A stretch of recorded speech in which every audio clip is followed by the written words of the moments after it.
Just got out of the movie Tenet, and Tenet is a very, very good movie. I kind of actually really like this movie. It's basically about a spy, and he learns about this new technology that basically inverts time. It's basically time travel. I mean, I'm not gonna say they don't call it time travel; they call it inversion, but it's basically time travel. I mean, they go all the way back to a week and stuff like that. So I mean, it's definitely time travel, and it's a very good movie.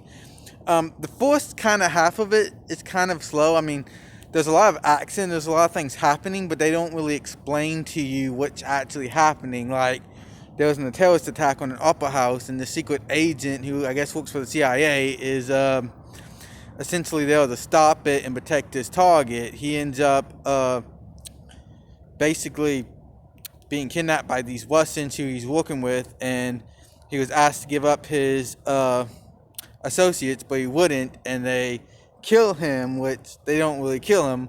He ends up waking up a week later in this organization or whatever, and it never really explains what this is or what is happening um, throughout the movie. Like, they really don't explain until basically, I would say, the first hour.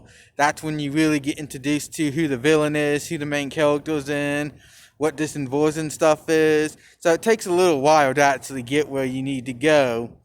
But I thought it was like a really good film from beginning to end. The accent is good.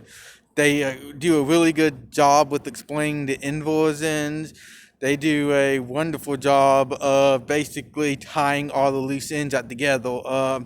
The real problem I had with this movie is you just feel like there was a lot that they could have basically gone with. Like, they could have explained more, because there was a lot of characters in here and they really didn't do a lot. Like, they were only in there for like 5 seconds and then out of the movie. They basically didn't even have to be in the movie. You could have got rid of a couple of these characters that were basically useless and had no real had nothing to do with the plot, by just creating one or two characters and been over with it. So there is a little bit of that.